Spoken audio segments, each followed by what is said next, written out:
Mahar Malik house I तो drawing room में पहले से कुछ मेहमान मौजूद थे। एक फैमिली थी, मियाँ बीवी, बेटा और बेटी, जो उसकी उसकी उम्र के ही थे। महर ने उन्हें सलाम किया। फिर आलिया बेगम यानी कि महर की फुफ्फू ने मेहमानों से उसका तारुफ भी करवाया। उसके बाद वो किचन की तरफ चल दी।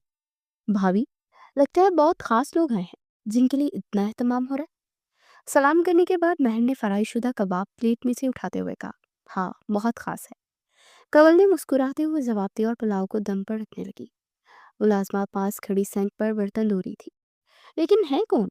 महर ने कबाब का टुकड़ा मुंह में डालते हुए कहा, वो यहाँ रिश्ते के सिलसिले में आया है। कंवल ने सादा सा जवाब दिया और अपने काम में मगन हो गई। किसके रिश्ते के लिए? वो सवालिया नजरों से देखते हुए बोली थी, एक ही तो कवारा बच्चा है इस घर में, और वो है दिलशेर। उसी के रिश्ते के सिलसिले में ये फैमिली आई है। डैडी के दोस्त हैं, अमीन साहब, वही अपनी फैमिली के साथ आए हैं। तुमने लड़की देखी है ना, कैसी लगी तुम्हें? दरअसल वो आज खाने पड़ा है। रिश्ते वाली बात तो अभी बाद में होनी है। कंवल आम से लहजे में बोली, जी देखा है, बहुत प्यारी है वो। महर पूछे हुए लहजे में बोली, तुम बताओ कैसी रहेगी दिलशेर के लिए? कंवल उससे दोबारा पूछ रही थी। बज़ाहिर तो बहुत अच्छी है, बाकी सोच और मिजाज को तो मैं नहीं जानती। हम मगर दिलशेर की सोच और मिजाज को तो तुम जानती हो ना? कंवल ने उसकी आंखों में देखते हुए बोला। वो देखना चाह रही थी कि आखिर उसके इरादे बदल तो नहीं रहे। ऑफ कोर्स भाभी, बचपन का साथ है, मुझसे बेहतर उसे और कौन जानता होगा। महर ने मुस्कुराते हुए जवाब दिया, हाँ ये तो है, मगर फिर भी तुमने उसे जाने दिया। कंवल ने एक मर्तबा फिर उससे आंखों में देखते हुए कहा, क्या मतलब? वो ना समझी से बोली, कुछ नहीं। ये बताओ रिजल्ट कब आ रहा है तुम्हारा? बस एक दो दिन में आ जाएगा, फिर इंशाल्लाह आप मुझे असिस्टेंट कमिश्नर महर कहेंगे। वो खुशी से चहकते हुए बोली, क्योंकि उसने सीएसएस का इम्तिहान दे रखा था और उसे पूरा यकीन था कि वो कामयाब हो जाएगी। ऐसे नहीं, बल्कि पूरे सारे खानदान को यकीन था। वो महर फारूक थी, जिसने हारना कभी नहीं सीखा था। अच्छा भाभी, अब मैं चलती हूँ, आपके घर तो स्पेशल गेस्ट आए हुए हैं। महर ने मुस्कुराते हुए कहा और मेज पर पड़ा अपना पर्स उठाकर कंधे पर लटकाने लगी। वापस जाने की क्या जरूरत है, हमारे साथ ही लंच करना। तुम कोई मेहमान थोड़ी ना हो, इस घर का फर्द हो। पहले ही यहाँ आ गई हो तो इन मेहमानों के आने की जरूरत ही नहीं रही। कंवल ने मायने खेज बात कही। उलझी हुई नजरों और जहन के साथ उसे देखने लगी, मगर पूछा नहीं, क्योंकि इसने दिलशेर के बारे में कभी कुछ ऐसा सोचा ही नहीं था। जब उसके वालिदैन ने उससे शादी के बारे में पूछा तो उसने कह दिया कि अभी उसे शादी नहीं करनी। उस वक्त महर ने वाज़िया तौर पर तो दिलशेर के लिए मना नहीं किया था, लेकिन अब दिलशेर के रिश्ते के बारे में सुनकर उसे कुछ कुछ हो रहा था। अच्छा रुक जाओ, मैं चाय बना देती हूँ, वो पीकर चली जाना। कंवल उसे रोकना चाह रही थी। नहीं भाभी, कबाब खाया है ना, बहुत मज़ेदार था, बचा के रखिएगा मेरे लिए भी, फिर आऊँगी, बाय। वो बाय कहते हुए फ़ौरन से किचन से निकल गए। ज़हे नसीब होने वाली असिस्टेंट कमिश्नर महर फारूक हमारे गरीब खाने पर। वो अभी अभी मलिक हाउस से वापस आई थी और लॉन में उसे दिलशेर मिल गया, जो अभी अभी गाड़ी से उतरकर अंदर की तरफ बढ़ रहा था। कैसे हो दिलशेर? महर ने मुस्कुराते उसके तंज को नज़रअंदाज करके उसकी खैरियत दरियाफ्त की। तुम बताओ कैसा हूँ? वो अपनी कॉलर दुरुस्त करते हुए बालों में हाथ फेरकर पूछ रहा था।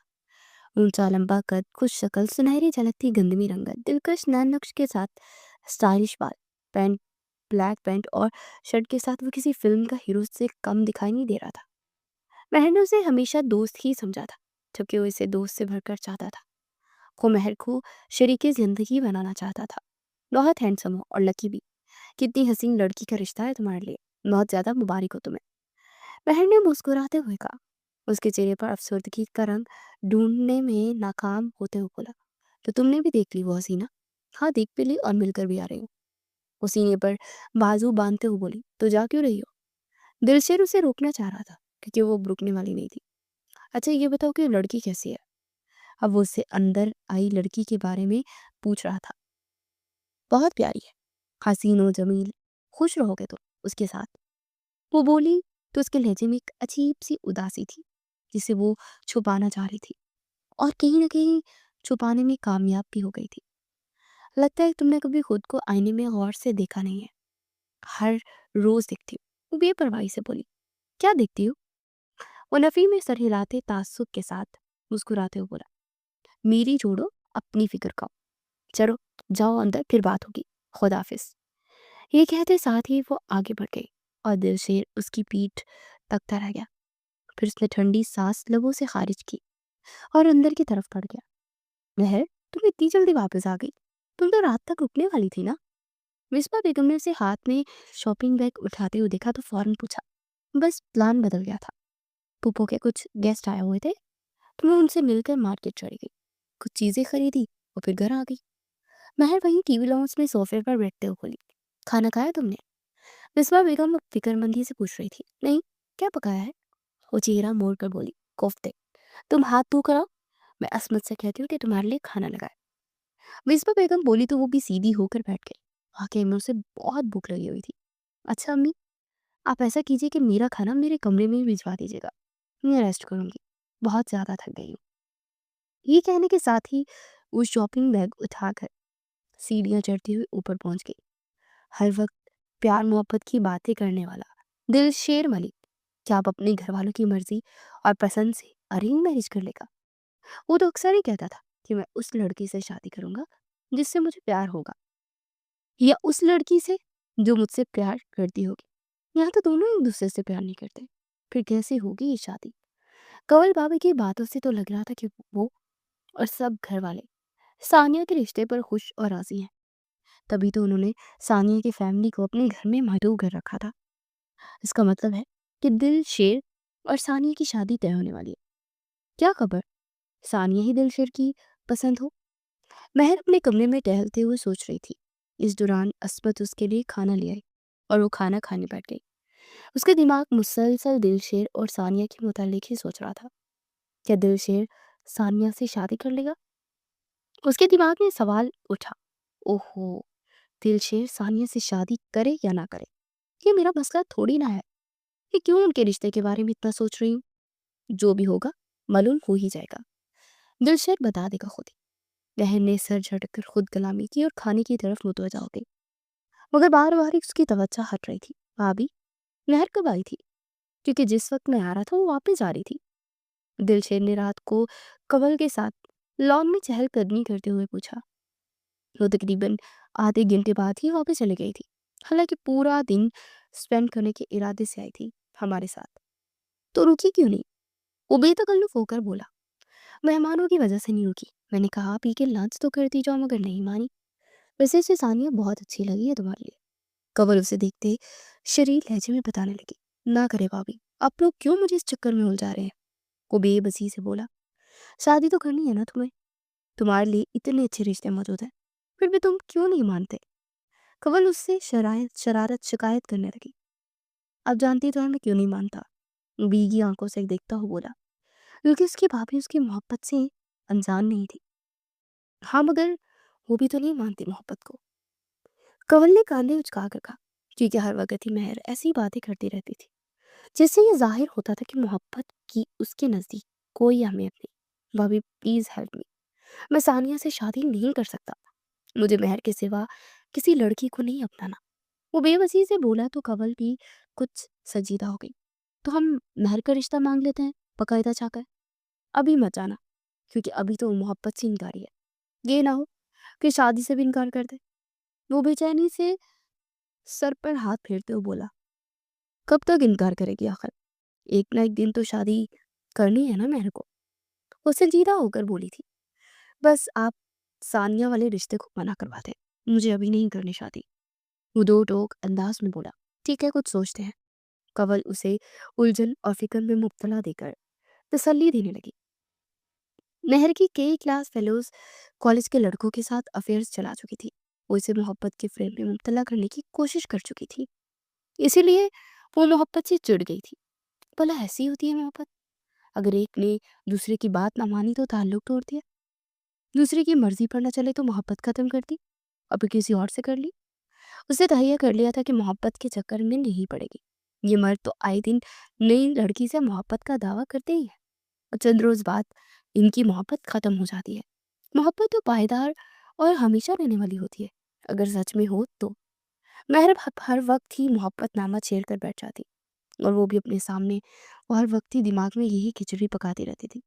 बार बार ही उसका जहन उसे वरगुला रहा था कि उसने ठीक फील किया है या नहीं। वक्त पर लगाकर उड़ता जा रहा था। अब दिल शेर के रिश्ते को भी तकरीबन 1 हफ्ता गुजर चुका था। रिश्ता बाकायदा तौर पर तो नहीं हुआ था, लेकिन बातचीत अब चल निकली थी। आज महर अपनी माँ के साथ एक मर्तबा फिर मलिक हाउस आई थी। अचानक इसका टाकरा दिल शेर के साथ हो गया, जो मेन दरवाजे से बाहर निकल रहा था। विस्पा बेगम तो उसके माथे का बोसा लेकर अंदर चली गई, मगर महर वहीं रुक गई। क्या बना तुम्हारे रिश्ते का? तय हो गया? वो सवालिया नजरों से उसकी आंखों में देखते हुए बोली। तुम्हें बड़ी जल्दी है मेरे रिश्ते की, वो चिढ़ कर बोला था, क्योंकि उसका दिमाग वैसे ही घुमा हुआ था। घर वाले इसका रिश्ता सानिया के साथ करने पर जोर दे रहे थे, मगर उसे ये बिल्कुल भी मंजूर नहीं था। मैंने तो सिर्फ पूछा है, दोस्त और कजन होने के नाते तुम तो बिगड़ने लगे हो। नहर ने हैरानगी से देखते धीमेपन से कहा, और फिर अंदर जाने लगी। उसे जाता हुआ देखकर दिलशेर शर्मिंदा सा हो गया। उसे ऐसा लगा कि उसने कुछ ज्यादा ही कह दिया है। सॉरी यार, मैं जरा अपसेट था, इसीलिए बस। उसका आधा जुमला उसके मुंह में ही दम तोड़ गया। अरे नहीं, कोई बात नहीं, कल कला को तुमने बदल ही जाना है। अच्छा है कि मैं अभी से ही प्रैक्टिस शुरू कर लूँ। मैं तो कहती हूँ कि खुद को समझा लो कि जनाब इज्जत माप डॉक्टर दिलशेर मलिक से कैसे बात करनी है। वो अब इससे तंज कर रही थी। ये मेरे बंदे हाथ देखो, माफ कर दो मुझे, मैंने कभी ऐसा कुछ नहीं कहा तुमसे जो इतना ओवर रिएक्ट कर रही हो। उसके सामने बकायदा तौर पर हाथ जोड़ते हुए कहने लगा। उसके दिल वाकई में बहुत बुरा हो रहा था। उसे ऐसा लग रहा था कि उसकी मोहब्बत उससे रूठ गई है, हालांकि वो सिर्फ और सिर्फ उसे तंग कर रही थी। हाँ, यही तो मैं कह रही हूँ कि नहीं कहा, इसलिए आज बदले हुए लहजे ने दुख दिया है मुझे। महर ने उसके बंदे हाथों को थाम कर उसकी सूरत को देखते हुए कहा। दिल शेर मलिक का दिल चाहा कि उसे अपने दिल की बात कह दे, मगर फिर चुप हो गया, क्योंकि वो चाहता था कि वो भी अपनी मर्जी से उसे अपनाए, ना कि उसकी मोहब्बत का सुनकर। अब छोड़ भी दो, एक छोटी सी तो बात थी। वो बुरा सा मुंह बनाते हुए बोला, सच में तुमने मुझे सर चढ़ा रखा है, इसलिए मुझे तुम्हारा लहजा जहर की तरह लगा। वो खिलखिलाकर हंसते हुए बोली। इन दोनों की आपस में बड़ी बनती थी, मगर हमेशा उसे कजन और दोस्त की निगाह से ही देखती थी। लेकिन वो बहुत आगे बढ़ चुका था, उसे खुद को भी मालूम नहीं था कि वो कितना आगे बढ़ गया है। हालांकि सर पर नहीं चढ़ा चढ़ा है, बल्कि दिल में भी बसा है माय डियर। वो धीमे लहजे में बुड़बड़ाया, मगर उसकी बुड़बुड़ाहट महर ने नहीं सुन पाई थी। हाँ, या एक नक चढ़ी लड़की को सर पर चढ़ना बनता नहीं है। वो इस बार पूरी आवाज के साथ बोला था। बहुत पागल हो तुम। महर ने उसके सीने पर मुक्का रसीद किया, तो वो भी हंस पड़ा, और फिर वो दोनों ही अंदर की तरफ चल दिए। वो तो अब भी उसके लम्स की तेरी असर थी जब उसने सीने पर उसके मुक्का रसीद किया, मगर वो आगे बढ़ गई, क्योंकि उसने वही ध्यानी में ये किया था। वो नहीं जानती थी कि उसके एक हाथ से वो इतना बेताब हो जाएगा। वो हमेशा से उसे अपना दोस्त और कजन समझती आई थी। इससे बढ़कर उसने कभी भी कुछ नहीं सोचा था, मगर जब से उसकी शादी का जिक्र हुआ था, तो न जाने उससे क्या होता जा रहा था, इसे खुद को भी मालूम नहीं था। वो दोनों अब साथ साथ चलते हुए अंदर की तरफ आ रहे थे।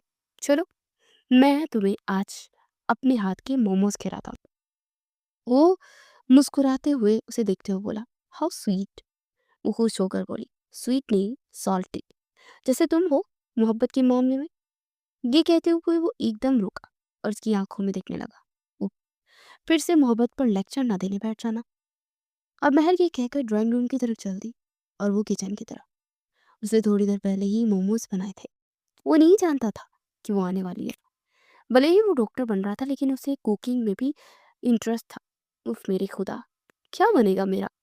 इस लड़की के दिल में मेरी मोहब्बत जगा दे अल्लाह जी।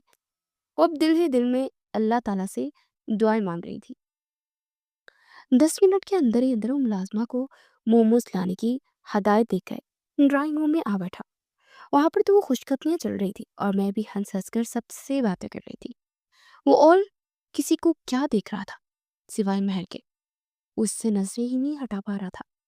आज उसको वो फेवरेट कलर में मलबूस थी, ब्लैक कलर। दिलशेर का फेवरेट कलर था। वो आज ब्लैक कलर की शलवार कमीज में गजब ढा रही थी। दुपट्टा गले में था और घुंघराले ब्राउन बाल कमर को छू रहे थे। जिस वक्त दिलशेर के चेहरे पर पर्चियां चला रहे थे, कोई भी नहीं जानता था कि वो किस हालत में है। उसे तो ऐसा लग रहा था कि वो उसके पीछे पागल हो जाएगा। मगर जैसे ही उसे सानिया का ख्याल आया तो एकदम झिरझिरी लेकर रह गया। उसके बारे में सोचना भी नहीं चाहता था। अचानक से मैंने अपनी फूफो की तरफ चेहरा मोड़ के दिलशेर की तरफ देखा तो बन्नी झुकाकर सवालिया नजरों से इसे देखने लगी। तो दिलशेर गड़बड़ा कर दूसरी तरफ देखने लगा। वो इसे देख चुकी थी कि वो इसे ही देख रहा है, मगर फिर भी सारे ख्यालात झटक कर कवल भाभी के साथ वो बातें करने लगी। 15 दिन बाद महर का सीएस का रिजल्ट आ चुका था और वो वाकई में असिस्टेंट कमिश्नर की पोस्ट पर लग चुकी थी। उसे हुकूमत की तरफ से गाड़ी और एक घर भी मिला था। भले ही उसे सबकी जरूरत नहीं थी, क्योंकि वो फारूक और मिसबा बेगम की इकलौती औलाद थी और वो सारी जायदाद की मालिक भी। लेकिन फिर भी उसे ये सब हासिल होने में बहुत ज़्यादा खुशी हो रही थी। बेटी की इतनी बड़ी कामयाबी पर उन्होंने अपने घर में पार्टी रखी और आज ही पार्टी का दिन था। उसका रिजल्ट कल आया था और पार्टी एक दिन बाद यानी आज रखी गई थी। मेहमान अका-दुका आना शुरू हो चुके थे, मगर अभी तक मलिक फैमिली से कोई नहीं आया था। महर माँ बाप के साथ मेहमानों से मुबारकबाद वसूल कर रही थी। उसकी गुलाबी मायल सफ़ेद रंगत पर सार कामदार सूट, जिस पर सिल्वर कलर की झिलमिल करते सितारे मोती अलग से छप दिखा रहे थे, बहुत जाजिब लग रहा था। वो गोल्ड का लॉकेट सेट उसे पहना हुआ था, जिसे उसके बाप ने कामयाबी पर बतौर तोहफा इनाम दिया था। अचानक दूर से मलिक फैमिली आती हुई दिखाई दी। सभी लोग थे, जिनमें दिलशेर भी था। वो तकरीबन सबसे आगे आगे था। जैसे उसकी निगाह महर पर पड़ी तो वो नजरें दूसरी तरफ फिर गया, क्योंकि वो नहीं चाहता था कि उसकी नज़र महर को लग जाए। काला रंग तो उसका पसंदीदा था और एक मर्तबा फिर से उसने वही रंग पहना हुआ था। वो धीरे ही दिल में उसकी नज़र उतारने लगा। बहुत बहुत मुबारक हो प्यारी कजन, आज तुम्हारा बहुत बड़ा ख्वाब पूरा हो गया। वो हाथ में पका हुआ बुके उसके हवाले करते हुए बोला, खैर मुबारक, मगर ये क्या, मेरे लिए तहफ़ लाए हैं और तुम बस एक बुके लेकर आ गए। महर ने उसे देखते हुए दोस्ताना लहजे में शिकवा किया। क्या करूं, गरीब आदमी हूं। दूसरों की तरह कीमती तहफ़ नहीं खरीद सकता, ना तुम्हारे लिए, लेकिन अपना आप बेच जरूर सकता हूँ, और वो भी सिर्फ और सिर्फ तुम्हारे लिए। वो मोहब्बत पाश निगाहों से देखता हुआ बोला, क्योंकि आसपास कोई भी नहीं था। सब बड़े आपस में बातें कर रहे थे। दिलशेर उसकी क़यामत ख़ेज़ हुस्न को देखते अपने दिली जज्बात पर बन बांधते हुए मुस्कुरा कर कहने लगा, तो वो भी हंस दी। पागल हो गया, क्या तुम मुझे जानते नहीं हो? मेरे लिए तोहफे की कोई कीमत नहीं है। मैं तो बस वैसे ही मजाक कर रही थी। अगर तुम इन फूलों के साथ 10-15 रुपए वाली चॉकलेट भी लाकर देते थे तो मैं खुश हो जाती, मगर तुम तो शुरू से ही कंजूस हो। वो ये कहते साथ ही उसका मजाक कर रही थी। बात के आखिर में फिर से उस पर तंज कर गई, लेकिन दिल शेर को गुस्सा नहीं आया, क्योंकि वो उसके लिए चॉकलेट लेकर आया था। उसने बात का जवाब न दिया और कोट की जेब में हाथ मारते हुए कहा, और जब उसका हाथ बाहर निकला तो उसमें चॉकलेट का एक पूरा बॉक्स था, जो बड़ी नफासत से पैक किया गया था। इसीलिए तो किसी को मालूम ही नहीं हुआ था। और वैसे भी उसके कोट की जेब बहुत बड़ी थी। जैसे ही उसने वो बॉक्स बाहर निकाला तो खिलखिला के रह गई और फौरन ही उसके हाथ से ले लिया। तुम्हें कैसे पता कि मुझे ये वाली चॉकलेट चाहिए? मैं तो पिछले 3 महीने से इससे के पीछे लगी हुई, मगर कोई मंगवा कर ही नहीं दे रहा था। क्योंकि ये चॉकलेट पाकिस्तान से नहीं, बल्कि दुबई से मंगवाई गई थी। मुझे तो तुम्हारे बारे में और भी बहुत कुछ पता है, मगर तुम्हें ही मेरे बारे में कुछ मालूम नहीं है। वो मोहब्बत से भरे लहजे में उसकी आंखों में देखते हुए बोला था, लेकिन वो उसकी मोहब्बत को नहीं लिख रही थी। ये शायद जानबूझकर ही इनकार कर रही थी, क्योंकि उसे मोहब्बत से नफरत थी। फिर वो दोनों ही सब घर वालों की तरफ चल दिए। आज का फंक्शन बड़ा अच्छा गया था। मेहर को बहुत सारे गिफ्ट्स भी मिले थे। फंक्शन खत्म होने के बाद वो अपने कमरे में बैठी अपनी माँ के साथ गिफ्ट्स की ओपनिंग कर रही थी। जैसे उसने चॉकलेट का बॉक्स खोला तो उसकी आंखें फटी की फटी रह गई, क्योंकि वहां पर चॉकलेट के साथ एक छोटी सी डिबिया भी थी। जैसे ही उसने वो डिबिया खोली तो उसमें हीरे की अंगूठी थी। अम्मी, ये देखिए। वो हैरानी से बोली थी क्योंकि उसे वाक़ई में बहुत ज़्यादा हैरानी हुई थी। वो तो समझ रही थी कि वो सिर्फ़ उसे चॉकलेट ही देकर गया है। ये चॉकलेट भी वो आम नहीं थी कोई, बल्कि दुबई से मँगवाई गई थी और इनकी कीमत तो पाकिस्तानी हज़ारों रुपयों में थी। दिखाओ मुझे, ये तो हीरे की लग रही है। मिस्बा बेगम अपने हाथ पे अंगूठी लेते हुए बोली थी। महर दिल ही दिल में बहुत ज़्यादा खुश हो रही थी, मगर उसे यकीन ही नहीं आ रहा था कि उसकी चॉइस इतनी अच्छी हो सकती है, क्योंकि अंगूठी में बहुत ज़्यादा ही हीरे लगे हुए थे और थी भी बिल्कुल महर के साइज़ की। महर ने उसे अपने बाएं हाथ की तीसरी अंगुली में पहन लिया था और फिर से गिफ्ट देखने लगी थी। अच्छा बेटा, अब तुम सो जाओ, कल से तो तुम्हें सर्विस पर जाना है ना, अब तुम बिजनेस वूमेन बन गई। मिसबा बेगम मुस्कुराने के साथ साथ बोली थी, अम्मी, बिजनेस वूमेन नहीं, वर्किंग वूमेन। मैं कौन सा अपना बिजनेस कर रही हूँ, मैं तो जॉब कर रही हूँ ना। वो माँ को समझाते हुए बोली तो वो भी खिलखिलाकर रह गई थी और फिर फौरन ही उसके कमरे से बाहर निकल गई। मगर महर ना सोई। उसने सारे गिफ्ट समेटे और एक तरफ रख दिए और फिर अपना मोबाइल उठाकर बेड पर आ बैठी। सबसे पहले उसे अपने हाथ में पहनी अंगूठी की तस्वीर बनाई और फौरन से पेशेंट ऑफ लव के नंबर पर सेंड कर दी। उसने दिलशेर का नंबर इसी तरह से सेव किया हुआ था, क्योंकि वो हर वक्त ही प्यार मोहब्बत की बातें करता रहता था, जिससे महर को चिढ़ होती थी। इसीलिए वो उसे मरीज समझती थी। आज तक तो उसने दिलशेर से ये भी ना पूछा था कि आखिर वो मोहब्बत करता किससे है, या फिर ऐसे ही फलसफे झाड़ता रहता है। जैसे ही महर ने वो तस्वीर भेजी तो फिर उनसे ब्लू टिक हो गया। उसका मतलब था कि वो ऑनलाइन है। अब टाइपिंग हो रही थी और महर को बेसब्री से उसके जवाब का इंतजार था। वो तो समझ रही थी कि कोई लंबा चौड़ा मैसेज टाइप करेगा, मगर वो मैसेज टाइप करने के बाद बार बार मिटा रहा था। इसके 5 मिनट बाद सिर्फ नाइस लिखा हुआ आ रहा था। अरे कंजूस, तारीफ तो ठीक से कर देते। वो वॉइस करने लगे थे। उसकी वॉइस के जवाब में बस एक दांत निकालता हुआ इमोजी आया था, क्योंकि उसका दिल कट कर रह गया था।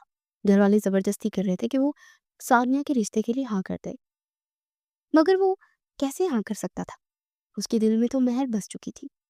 वो निकलने का नाम ही नहीं ले रही थी। फिर वो फौरन से ही ऑफलाइन हो गया। हालांकि महर का बात करने का मूड था। उसको ऑफलाइन देखकर तो वो गुस्से से पागल हो गई और मोबाइल बंद करके लाइट ऑफ करके बिना ही वो सो गई थी। उसे नींद तो नहीं आ रही थी। रात के 11 बज रहे थे और उसे सोना तो था ही। दिलशेर अपने कमरे में इधर से उधर टहल रहा था। उसकी समझ में कुछ भी नहीं आ रहा था कि वो क्या करे। फिर उसने फौरन से दोबारा व्हाट्सएप ऑन किया, मगर वो ऑफलाइन हो चुकी थी और उसकी तरफ से एक मैसेज भी आया हुआ था, जिसमें एक गुस्से वाला इमोजी और उसके साथ साथ बेवकूफ़ भी लिखा हुआ था। ये देखकर वो मुस्कुरा कर रह गया और बिना जवाब दिए दोबारा ऑफलाइन हो गया, क्योंकि जवाब देने का कोई फायदा ही नहीं था। वो ऑफलाइन हो चुकी थी। न जाने कब महर पर नींद की देवी मेहरबान हुई और वो नींद की वादियों में खो गई। सुबह जब उसकी आंख खुली तो सबसे पहले उसने व्हाट्सएप ही चेक किया, मगर जैसे उसने अपनी मैसेज की डिटेल देखी तो उसका गुस्सा मजीद बढ़ गया, क्योंकि जब उसने मैसेज छोड़ा तो उसके 3 दिन बाद ही मैसेज देख लिया गया था। अब उसे ये सोच सोच कर गुस्सा आ रहा था कि पहले तो वो ऑफलाइन हो गया, फिर 1 मिनट के बाद दोबारा ऑनलाइन होकर उसका मैसेज भी देख लिया, मगर फिर भी कोई रिएक्ट नहीं किया। महर की धोतियां माइल सफ़ेद रंगत अब सुर्ख हो रही थी। वो नहीं जानती थी कि वो बेचारा किस कश्मकश है में है, इसलिए बिला वजह उस पर गुस्सा हो रही थी। वैसे वजह तो उसके पास थी, लेकिन ठोस नहीं जितना वो गुस्सा कर रही थी। फिर सारे बुरे ख्यालात को झटक कर वो पाँव में जूता घसीटते हुए शॉवर लेने के लिए बाथरूम की तरफ चल दी, क्योंकि उसकी आज आंख देर से खुली थी और वो नमाज नहीं पढ़ सकी थी। जब वो शॉवर लेकर बाहर निकली तो उसका गुस्सा कुछ ठंडा हो चुका था। ड्यूटी पर जाने के लिए उसने बालों को पोनी में कैद कर लिया और फिर चेहरे पर मॉइस्चराइजर लगाते हुए बाहर निकल गई। उसने मेकअप बिल्कुल भी नहीं किया था और वैसे भी उसे किसी किस्म की बनावटी सजावट की ज़रूरत नहीं थी। वो बहुत ज़्यादा खूबसूरत थी। इस दिन उसका उसने बेसब्री से इंतज़ार किया था। वो अपने ऑफिस आ चुकी थी और उसका दिल ज़ोरों से धड़क रहा था। खुशी की इंतहा नहीं थी। सबसे ज़्यादा खुशी उसे इस बात की थी कि उसकी अजीज़ दोस्त मनाहिल भी सीएसएस में पास हुई थी। अब वो एक ही डिपार्टमेंट में काम करने वाली थी। अचानक से उसके ऑफिस का दरवाज़ा खुला और नाहिल अंदर आती दिखाई दी। उसके मुंह पर 12 बजे हुए थे। फिर क्या हुआ? लगता है तारिक फिर से नाराज़ हो गया। महर उसके चेहरे पर उदासी देखते हुए बोली थी, यार इस बार वो नाराज़ नहीं बल्कि सीधा ब्रेकअप करके गया। वो कह रहा है कि उसे कोई और लड़की पसंद आ गई है जो मुझसे भी ज़्यादा खूबसूरत है। वो आंखों में आई नमी साफ करते हुए बोली थी, यार तुम क्यों उसके लिए अपनी जान जला रही हो? वो तुम्हारी मोहब्बत के लायक ही नहीं है। और वैसे भी आए रोज मर्द तो अपनी मोहब्बतें बदलते ही रहते हैं। तुम जैसी बेवकूफ लड़कियां ही होती हैं जो उनकी मोहब्बत के जाल में फंस जाती है। उसे तसल्ली देने के साथ साथ गुस्सा भी कर रही थी। वो शुरू से ही कहती थी कि वो मोहब्बत के चक्कर में नहीं पड़ेगी। मोहब्बत वाकई में खुश नसीब इंसान का नसीब बनती है, और मैं इतनी खुश नसीब नहीं हूँ कि कोई मुझसे सच्ची मोहब्बत करे। नाहिल ने भीगे लहजे में कहा, और महर को बहुत ज्यादा गुस्सा आ गया। उस तारिक कमीने की सजा तुम खुद को दोगी? कुछ अकल या घास चढ़ने गई है? वो जो पहले ही गुस्से में थी, उसकी बात सुनकर मजीद गुस्से में आ गई। नाहिल भी आगे से कुछ ना बोली और चुप होकर बैठ गई। क्या नाहिल, तुम परेशान ना हो, वो तुमसे ही मोहब्बत करता था, क्योंकि जो मोहब्बत करते हैं वो यूं छोड़ कर नहीं जाते। वो अब जरा नरम पड़ गई थी और फिर समझदारी से उसे समझाने लगी थी, तुम तो मोहब्बत के खिलाफ थी और बातें ऐसे कर रही हो जैसे मोहब्बत का बड़ा तजर्बा हो। नाहिल ने हंस कर कहा, नहीं यार, मैं मोहब्बत के खिलाफ नहीं हूँ। मुझे सच्ची मोहब्बतों से नफरत है। मुझे अच्छा नहीं लगता जब कोई लड़का किसी लड़की को मोहब्बत के दावे के बाद अकेला छोड़कर चला जाता है। वो उदास लहजे में बोली थी। ऐसा लग रहा था कि जैसे उसे कोई छोड़कर चला गया हो, मगर ऐसी कोई बात नहीं थी। आज तक तो उसे कोई मिला ही नहीं था कि जिससे वो मोहब्बत कर सकती। उसने दिलशेर को एक निगाह से कभी देखा भी नहीं था। अच्छा छोड़ो इन सब बातों को, और बताओ दिलशेर कैसा है? नाहिल अब अपना गम बुलाकर उससे दिलशेर के बारे में पूछ रही थी। बहुत अच्छा है, वो मुस्कुराते हुए कहने लगी। तो उससे शादी कर लो? नाहिल ने हंस कर कहा, पागल हो क्या? मेरा मतलब था तो कि बिल्कुल ठीक है वो गड़बड़ा कर बोली। लेकिन मेरा मतलब तो वही था जो मैंने कहा है, उससे शादी कर लो पागल लड़की। उसकी शादी तय होने वाली है, लड़की भी उसने और उसके घर वालों ने पसंद की है। वो मस्नूई मुस्कुराहट के साथ बोली थी, इन्हें तुम नजर नहीं आई क्या? नाहिल हैरान होकर बोली, अरे नहीं, दिलशेर मोहब्बत पर यकीन रखता है और वो मोहब्बत की शादी करना चाहता है। मेरे ख्यालात से वाकिफ है वो जज्बात से आरी लहजे में बोली थी। जिन ख्यालात से वाकिफ है? नाहिल सवालिया नजरों से देखते हुए बोली थी कि मुझे मोहब्बत की शादी नहीं करनी। उससे आंखें चुरा कर जवाब देने लगी। नाहिल भी आगे से कुछ ना बोली और चुप साध गई। वो अपनी इस दोस्त से तंग आ चुकी थी जो हर वक्त ही अपनी मोहब्बत के खिलाफ बातें करती थी। कुछ देर तो दोनों बातें करती रही, मगर फिर नाहिल वहां से उठकर चली गई और वो सोचने लगी कि आखिर वो क्या बातें करने लगे हैं। वो मोहब्बत को बड़े गौर से सोचने लगी। वो ऐसा नहीं करना चाहती थी, मगर ये सब उसके इख्तियार में नहीं था। वक्त पर लगाकर उड़ता जा रहा था। अब उसकी सर्विस को भी तकरीबन 15 दिन हो चुके थे और वो जैसे ही घर पहुंची तो उसके घर में कुछ लोग आए हुए थे जिन्हें देखकर उसे हैरत का झटका लगा, क्योंकि वो तो सानिया के माँ बाप थे और उनके साथ सानिया का भाई भी था। और उसकी समझ में कुछ नहीं आ रहा था कि वो यहाँ पर क्या करने आया है। माँ के कहने पर वो सलाम करने पहुंच गई और थोड़ी देर बाद वो वहां से उठ गई। उसे अजीब सी उलझन हो रही थी। उसे समझ नहीं आ रही थी कि ये लोग क्या करने आए हैं। वो अपने कमरे में बेचैनी से इधर उधर टहल रही थी। उसने दिलशेर को भी तकरीबन 10 कॉल्स कर ली थी ताकि उससे पूछ सके कि वो यहाँ क्या लेने आए हैं। अभी तक दिलशेर का रिश्ता भी मुकम्मल तौर पर पक्का नहीं हुआ था, और वो भी सिर्फ दिलशेर की नज़र में, क्योंकि उसके माँ बाप तो सानिया के माँ बाप को हाँ कर चुके थे। वो कह चुके थे कि उन्हें रिश्ता मंजूर है, लेकिन बेटे को ही अब तक नहीं उन्होंने बताया था। वो चाहते थे कि वो अपनी जिद छोड़ दे तो इसे बताया, क्योंकि अब बात उन तक पहुंच चुकी थी कि वो सानिया से शादी नहीं करना चाहता। मगर वो ये नहीं जानते थे कि वो मेहर से शादी करना चाहता है। अगर वो ये बता देता तो फौरन से रिश्ता लेकर पहुंच जाते। ये लोग यहाँ पर क्या करने आए हैं?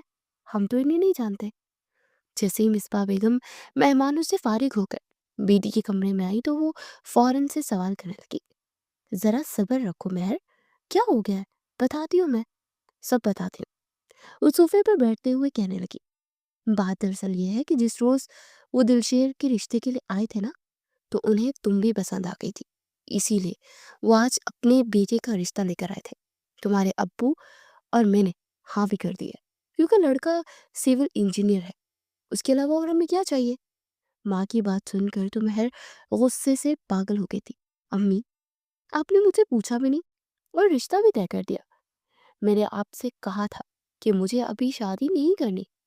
वो रेहान सी होकर बोली थी, बेटा, तुमने कहा था कि तुम कुछ बनना चाहती हो और उसके बाद शादी करना चाहती हो, इसलिए हमने हाँ कर दी, क्योंकि अब तुम एक गोल गोल अचीव कर चुके हो। मिसबा बेगम आम से लहजे में बात कर रही थी, मगर वो गुस्से से पागल हो रही थी। वो बहुत ज़्यादा गुस्से में थी, इसलिए फ़ौरन मिसबा बेगम वहाँ से निकल आई। वो जानती थी कि वो गुस्से में किसी की भी नहीं सुनती। वो गुस्से से पागल कमरे का नक्शा बिगाड़ चुकी थी। उसने एक-एक चीज़ को उठाकर फर्श पर फेंक दिया था। ड्रेसिंग टेबल के सामने सारा मेकअप जो हर वक़्त सजा रहता था, अब ज़मीन बोस हो चुका था। शीशे की सारी परफ्यूम्स की डिब्बियाँ भी टूट चुकी थी, जिसकी वजह से हैरत अंगेज़ खुशबू कमरे में फैली हुई थी। लेकिन वो खुशबू उसे सिर्फ सुकून नहीं दे रही थी, बल्कि इसका दिमाग मज़ीद ख़राब कर रही थी। वो जले हुए प्यार की बिल्ली की तरह अपने कमरे में टहल रही थी। दिल को बेचैनियों ने घेर रखा था। उसे अचानक जैसे किसी से मंसूब किया जा रहा था, बल्कि कर दिया गया था, लेकिन वो खुश नहीं थी। उसकी दिल की हालत ऐसी थी कि अभी जैसे बंद हो जाएगा। उसको समझ नहीं आ रही थी कि उसे क्या हो रहा है। एक अनजान शख्स के साथ अपना नाम जुड़ा हुआ सुनकर तो उसकी हालत ही गैर हो गई थी। फिर वो ड्रेसिंग टेबल के सामने खड़ी होकर अपना जायजा लेने लगी। क्या वजह है कि मेरा दिल डूबा जा रहा है? मैं प्यार तो नहीं करती, वजह कुछ और है। महर फारूक वो शीशे में खड़ी अपने आप से ही बातें कर रही थी। वो आधी बात तो समझ गई थी, मगर अब भी बात की तह तक ना पहुंच पाई थी, क्योंकि वो कोई भी सोच भी नहीं सकती थी कि उससे भी मोहब्बत हो सकती है। उसे मोहब्बत से नफरत थी। उसकी सारी दोस्तें ही मोहब्बत में धोखा खा चुकी थी, और अब वो नहीं खाना चाहती थी। इसलिए जानबूझकर दिलशेर का नाम दिलो दिमाग के पर्दे से वो हटा चुकी थी। और वैसे भी वहां तक कैसे पहुंच पाती, क्योंकि आज तक दिलशेर ने तो अपनी मोहब्बत का इजहार भी नहीं किया था। और इसकी सबसे बड़ी वजह महर खुद ही थी। वो हर वक्त ही मोहब्बत के खिलाफ बातें करती थी, तो बेचारा वो भी कुछ ना बोल सका। लेकिन अब वो खुद पर काबू नहीं रख पाया था।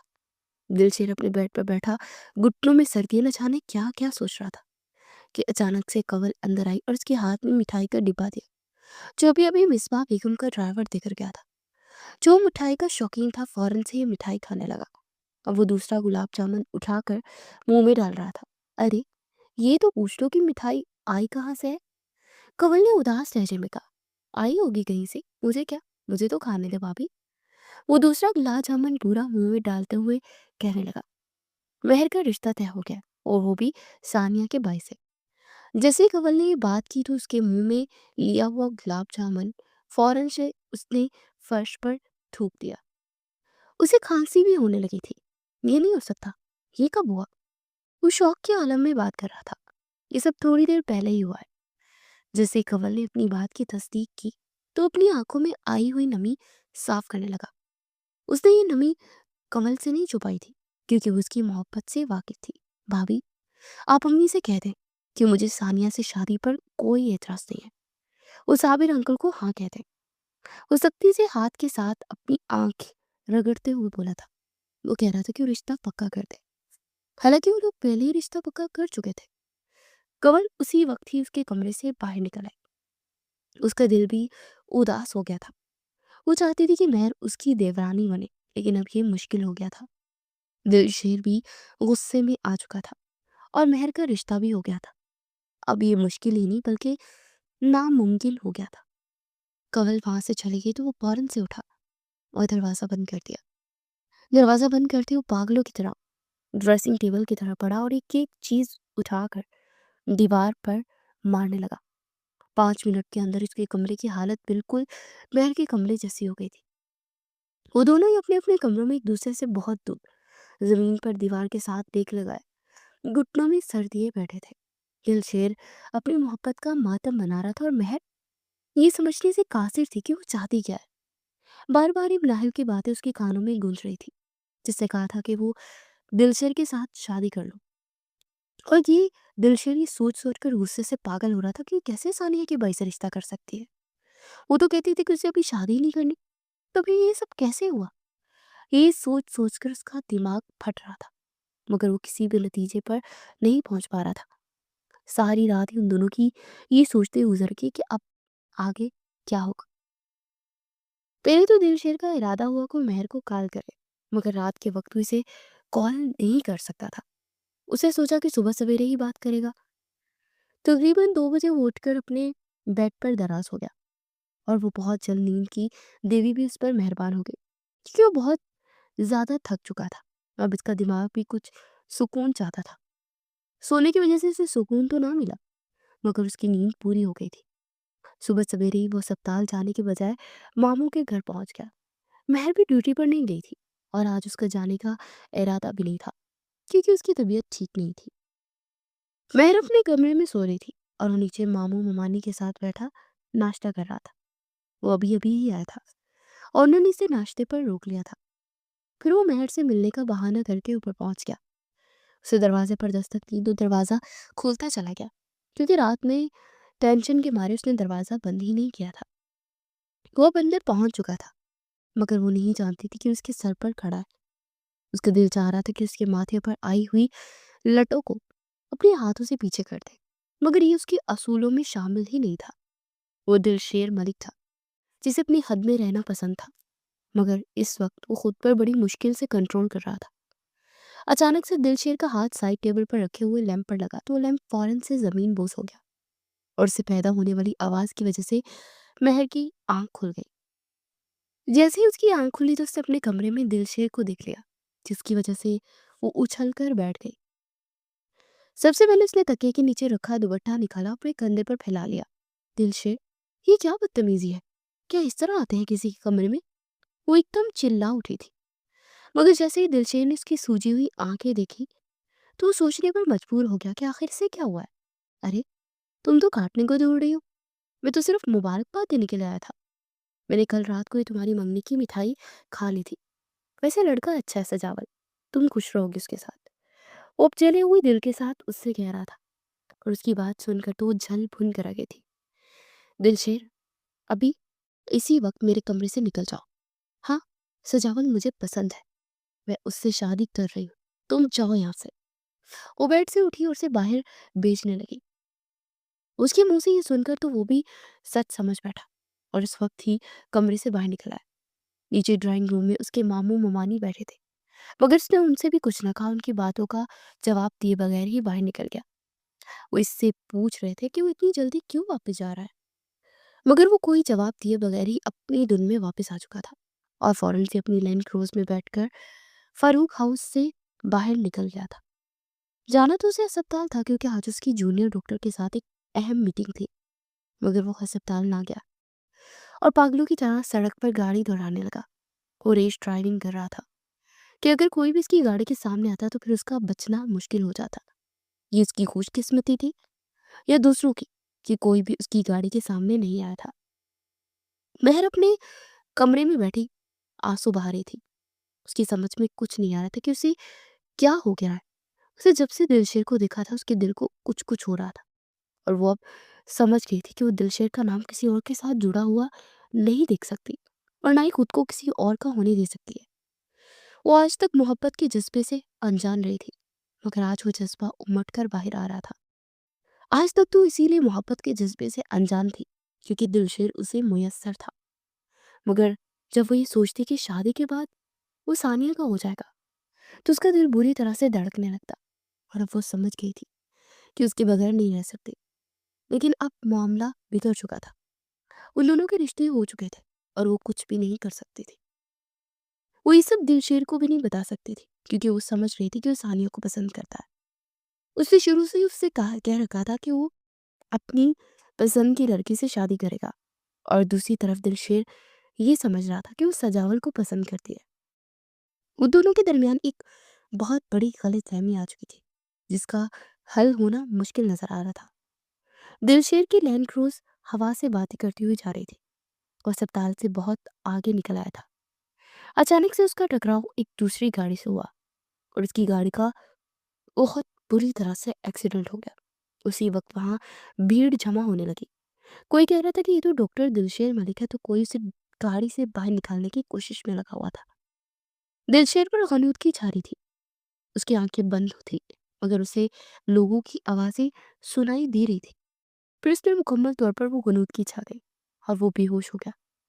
जब उसकी आंख खुली तो उसने खुद खुद को अस्पताल के कमरे में पाया। उसके सब घर वाले भी इर्द गिर्द खड़े थे। उसको होश में आता देख सबके चेहरे पर खुशी के रंग बिखर गए। सारा बेगम आगे बढ़ी और बेटे के माथे का बोसा लेने लगी। बेटा, ये क्या किया तुमने? ऐसे भी कोई करता है ड्राइविंग? आज से पहले तुमने कभी भी इतनी लापरवाही नहीं की है ड्राइविंग की। तो फिर आज क्या हुआ था? वो मस्नूई नाराजगी के साथ कह रही थी। अरे बस भी कर दो, ये सवाल जवाब बाद में कर लेना। अभी उसकी तबीयत इतनी ठीक नहीं है कि तुम फौरन उससे तफ्तीश करने लगी हो। खालिद मलिक आगे बढ़े और बीवी को चुप रहने का कहने लगे तो वो भी चुप हो गई। दिलशेर ने कोई जवाब न दिया और वो फिर से आंखें मूंद गया। उसके भैया भाभी भी वहीं पर खड़े थे, मगर जिसे वो देखना चाहता था वो वहां पर नहीं थी। इतनी जल्दी में मलिक हाउस वाले फारूक हाउस में इतला भी नहीं कर पाए थे। अब जब उसे होश आया तो कवल फौरन से ही कमरे से बाहर निकली और महर को कॉल करने लगी। महर ने जैसे ही उसके एक्सीडेंट के बारे में सुना तो वो जमीन पर थे गई। शुक्र के वहीं पर मिसबा बेगम खड़ी थी। फौरन से उसका मोबाइल उठाकर कान से लगा लिया। जैसे उन्होंने सुना तो वो उनकी भी हालत खराब होने लगी थी, लेकिन वो भीति को छोड़कर भी नहीं जा सकती थी। फौरन से उन्होंने शौहर को फोन किया और वो अपने साथ डॉक्टर को लेकर आ गए। महर का चेकअप वगैरह होने में तकरीबन आधा घंटा लग गया था और आधे घंटे के अंदर उसे होश आ गया, मगर वो बहुत ज्यादा कमजोर दिखाई दे रही थी और चलना तो दो बार हो रहा था। इसीलिए उसके माँ बाप उसे घर में मुलाजमा के हवाले करके सिटी हॉस्पिटल पहुंच गए थे। जब उन्होंने दिलशेर के माथे पर लगी चोटें देखी तो उनके भी आंसू निकल आए, क्योंकि चोट बहुत ज्यादा गहरी थी। महर को ना पाकर दिलशेर की आंखें भीगने लगी। महर, तुम इतनी संगीन हो जाओगी ये मैंने कभी नहीं सोचा था। तुम तो मेरी मौत की खबर पर भी ना आती। वो भीगे लहजे में के साथ खुद कलामी कर रहा था, मगर ये उसकी खुशकिस्मती थी या बदकिस्मती, किसी ने भी उसकी खुश खुद कलामी ना सुनी। अगर कोई सुन लेता तो शायद समझ जाता कि वो महर से मोहब्बत करता है। भाभी, महर नहीं आई क्या? सायरा बेगम मिसबा बेगम से महर का पूछ रही थी। अरे सायरा, क्या बताऊं? जैसे ही कंवल ने फोन किया दिलशेर का एक्सीडेंट हो गया, वो तो सुनते ही बेहोश हो गई। अभी हमने डॉक्टर को बुलवाया, इसलिए हमें आने में कुछ देर हो गई थी। वो गंभीर लहजे के साथ कह रही थी और वहां पर खड़े सभी लोगों को एक झटका लगा। मगर दिलशेर का दिमाग तो सुन हो गया। वो समझ ही नहीं पा रहा था कि आखिर वो लड़की क्या है। एक तरफ तो उसको मोहब्बत नहीं समझती थी, वो दूसरी तरफ उसके लिए बेहोश हो गई थी। फिर 2-3 दिन के बाद दिलशेर को अस्पताल से डिस्चार्ज कर दिया गया, क्योंकि अब उसकी तबीयत संभल चुकी थी और आज ही वो हॉस्पिटल से वापस आया था और मैं भी उसकी खैरियत मालूम करने के लिए आई थी। और वो 2 दिन बिस्तर से लग रही थी। आज भी उसकी तबीयत कुछ ज्यादा ठीक नहीं थी, मगर जैसे उसने सुना कि वो घर आ चुका है तो वो फौरन से पहुंच गई। दिलशेर अपने कमरे में अकेला बैठा बेड के साथ टेक लगाए अपने मोबाइल पर महर की तस्वीरें देख रहा था। अचानक से दरवाजा खुला तो उसने मोबाइल साइड पर रख दिया। जैसे ही उसकी नजर महर पर पड़ी तो उसका चेहरा चमक उठा। जैसे ही महर ने उसके माथे पर चोटों को देखा तो उसकी आंखों से आंसू निकल आए। पागल इंसान, ये क्या किया तुमने? दिमाग ठीक है तुम्हारा? क्या आंखें बंद करके ड्राइव कर रहे थे? वो गीले लहजे के साथ अब उस पर गुस्सा कर रही थी। उसे इस तरह गुस्सा करते देख वो भी हैरान हो गया कि आखिर ये क्या चीज है। पल में तोला और पल में माशा। तुमसे मतलब? चाहे मैं जीऊं या मरूं। वो कांधे उचकाकर बोली थी। मेहर फौरन से आगे बढ़ी और उसके मुंह पर हाथ रख दिया। एक लम्हे के लिए वो दोनों एक दूसरे की आंखों में देखते रह गए। दिलशेर, प्लीज दोबारा ऐसी बातें नहीं करना, वरना। उसके अल्फाज मुंह में ही दम तोड़ गए थे। वरना क्या? जान ले लोगी क्या मेरी? उसकी आंखों में घूरते हुए बोला था। कहा ना, दोबारा से ये मरने मराने की बातें नहीं करना, वरना मुझसे बुरा कोई नहीं होगा। वो पीछे हटते हुए बोली तो वो अजीब नजरों से उसे देखने लगा। खैर तो है ना? आज सूरज किस तरफ से निकला है? असिस्टेंट कमिश्नर साहिबा मेरी फिक्र कर रही है। वो मुस्कुराते हुए बोला तो रुख दूसरी तरफ फिर गई। उसका दिल पूरी तरह उलझन का शिकार था। अभी वो दोनों खामोशी से बैठे ही थे कि एक मर्तबा फिर से दरवाज़ा खुला और कंवल अंदर आती दिखाई दी। उसके हाथ में एक बड़ी सी ट्रे थी जिसमें उसने जूसेस और रिफ्रेशमेंट का सामान लिया हुआ था। और वो आते साथ ही ट्रे मेज पर रखकर महर के साथ बैठ गई। महर बेड के साथ बड़े काउच पर बैठी थी और वो बेड पर लेटा हुआ था। कंवल भी आकर महर के साथ काउच पर बैठ गई। हाँ भाई, क्या बातें चल रही हैं? वो इन दोनों से पूछने लगी, मगर वो दोनों ही खामोश रहे। क्या हुआ? तुम दोनों बात क्यों नहीं कर रहे? वो हैरत ज़्यादा लहजे में बोली, क्योंकि जब भी मिलते थे तो एक मिनट के लिए भी चुप नहीं करते थे। भाभी, महर से ज़रा ये तो पूछे कि इसकी शादी कब है? मेरी शादी से पहले है या बाद में? दिलशेर के दिमाग में एक शरारत सूझी तो उसे जलाते हुए लगा था। उसके लहजे से समझ रहा था कि वो कुछ उलझन में है, इसीलिए हकीकत मालूम करना चाहता था। उसकी बात सुनकर कंवल भी सवाली नजरों से महर की तरफ देखने लगी, क्योंकि महर सब सुन चुकी थी और अब कंवल के बताने की जरूरत बाकी नहीं थी। भाभी, आप इससे कह दें कि मेरी शादी इसके साले के साथ हो रही थी, तो फिर इसे ज्यादा पता होगा ना? वो भी इसकी तरह काटदार लहजे में जवाब दे गई थी। तुम दोनों से ये बातें छोड़ो और मुझे सच सच बताओ कि अब क्या करना है। कंवल संजीदा होकर बोली थी, क्योंकि उसे भी महर के लहजे से महसूस हो रहा था कि वो कुछ और चाहती है। कंवल की बात सुनकर वो दोनों ही नजरें झुका गए। महर फौरन सोफे से उठी और अपना पर्स उठाकर वहां से जाने लगी। अभी वो दरवाजे तक पहुंची थी और एक मर्तबा फिर से वो रूह फिर गई। भाभी, आप इससे पूछ ले कि ये सानिया से कितनी मोहब्बत करता है। अगर ये वाकई में उससे मोहब्बत करता है तो मैं इससे दस्तबरदार हो जाऊंगी। ये कहते ही वो बाहर निकल गई थी और इन दोनों को सांप सूंघ गया। उन्हें यकीन नहीं आ रहा था कि वो इकरार कर गई है। कंवल बहुत ज्यादा खुश थी, क्योंकि इससे ज्यादा खुश दिलशेर था। वो खुशी से झूम उठा था। 20 दिन बाद उन दोनों के होने वाले ससुराल एक ही थे, जिन्हें अब रिश्तों के लिए मना कर दिया गया था, क्योंकि अब तो रिश्ते घर में ही जुड़ने लगे थे। आज इन दोनों की बारात का दिन था और वो दोनों ही बहुत ज्यादा एक्साइटेड थे। महर अपने कमरे में दुल्हन की तरह सजी बैठी थी, मगर अभी तक बारात नहीं आई थी। अचानक से हर तरफ एक शोर मच गया। उसकी दोस्तें फौरन से कमरे से बाहर निकल गई। सबको ही बारात का इस्तकबाल करना था। 10 मिनट के अंदर ही कंवल उसे कमरे से बाहर लाने के लिए पहुंच गई। अब उसका लहंगा पकड़कर उसे बाहर की तरफ ला रही थी। घर के लॉन में मेहमानों के बैठने का इंतजाम किया गया था। कंवल ने उसे स्टेज पर दिलशेर के साथ ही बिठा दिया था, मगर वो उसे नहीं देख पा रहा था, क्योंकि उसके चेहरे पर तो घूंघट डाला हुआ था और घूंघट के कपड़े पर बड़े हरूफ में दिलशेर की दुल्हन लिखा हुआ था। और यही पढ़कर उसे दिल से खुशी हुई थी। खाना वगैरह खाने के बाद निकाह हुआ और फिर वो अपनी दुल्हन को लेकर मलिक हाउस पहुंच गया। कंवल ने महर को उसके कमरे में बिठाया और खुद नीचे आ गई। सब लोग ड्राइंग रूम में बैठे हुए थे। जैसे ही दिलशेर ने देखा कि उसे कमरे में छोड़कर वो आ चुकी है, तो फौरन से बहाना करके वहां से उठकर जाने लगा। उसे यूं चाहता देख कंवल मुस्कुराकर कहने लगी, देवर जी, बड़ी जल्दी है आपको, कुछ देर हमारे पास भी बैठ जाए। उसकी बात सुनकर कंवल और सब हंस दिए और वो गुस्से में भरी निगाहों से उन्हें देखता हुआ तेज कदमों के साथ सीढ़ियां फलांगता हुआ ऊपर पहुंच गया। जैसे उसने दरवाजा खोला तो उसका दिल बुरी तरह से धक धक करने लगा। उसने उस दिन का बड़ी शिद्दत से इंतजार किया था और इस बीच में कभी कभार वो हिम्मत भी हार बैठा था कि अब वो इसकी नहीं हो सकती। उसकी मौजूदगी का एहसास होते ही महर झुकी हुई नजर मजीद झुका गई। महर दुल्हन के रूप में सजी सवरी दिलशेर मलिक के बेड के बीचों बीच बैठी हुई थी।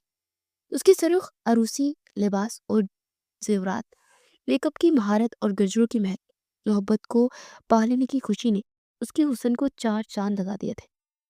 वो फौरन से बिना वक्त जाए कि उसके पास बेड पर जाकर बैठ गया और बड़े प्यार से दोनों हाथों के साथ उसका घूंघट हटाने लगा। वो अब भी नजरें झुकाए हुए थी। बहुत जालिम हो तुम। अगर मेरा एक्सीडेंट ना होता, तुम कभी भी ना मुंह खोलती। वो शरारत से एक हाथ के साथ उसके चेहरे को ऊपर करते हुए बोला था। अगर मुझे पता होता कि तुम मेरे एक्सीडेंट से अपना फैसला बदल लोगी, तो मैं अपनी जान ही दे देता। जैसे उसने अपना जुमला मुकम्मल किया तो महर की आंखों से एक आंसू मोती की तरह उसके रुखसार पर फिसल गया। मैं तो जीना चाहती थी, और वो भी तुम्हारे साथ, और तुम मरने की बातें कर रहे हो।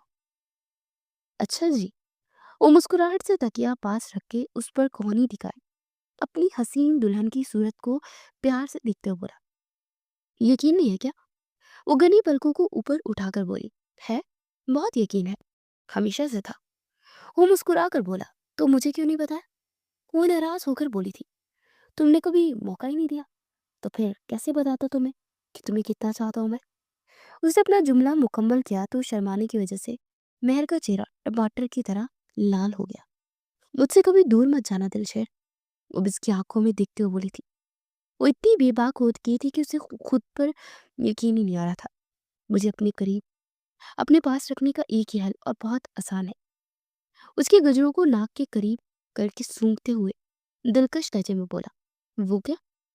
मेहर ने अबरू झुका कर कहा, बस एक आई लव यू।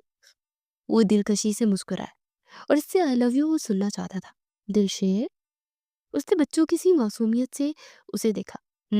बोलो बोलो, मैं सुन रहा हूँ। वो कान उसके करीब करते हुए बोला, आई लव यू। वो नजरें झुकाकर आई लव यू कह गई थी। क्या? मुझे कुछ सुनाई नहीं दिया। वो कान में उंगली मारते हुए बोला, I love you Dilsher, I love, really love you. उसे दिल से इकरार किया। मैंने ठीक से सुना नहीं, दोबारा कहना। वो शरारत से मुस्कुराते हुए बोला और उसे इस वक्त उसे तंग करने का मूड हो रहा था। अगर अब भी तुमने नहीं सुना तो मैं दोबारा नहीं कहने वाली। वो इसे कॉलर से पकड़ कर बोली, हाँ तो तुमने इतने साल तरसाया मुझे, और मैं तो दिन रात तुमसे कहता कहता था ना आई लव यू, दिल ही दिल में। अब तुम्हें मोहब्बत की आवाज़ देर से सुनाई दी तो इसमें मेरा क्या कसूर है? वो मसनूई नाराज़गी के साथ बोला, मुझे शर्मिंदा कर रहे हो ना? वो रोने वाली होगी तो फौरन उसका चेहरा अपने हाथों में समूह कर प्यार से देखते हुए बोला, नहीं मेरी जान, मैं क्यों तुम्हें शर्मिंदा करूंगा? तुम तो मेरी जिंदगी हो, मेरा मान हो, मेरा प्यार हो। मैं तो बस शरारत कर रहा था। दिल ने शेर ने ये सब कहते साथ ही उसकी पेशानी का बोसा लिया तो वो झिम कर रह गई। मोहब्बत उनके आसपास खुशी से रक्स कर रही थी और उनके दिल शुक्र के सजदे अदा कर रहे थे।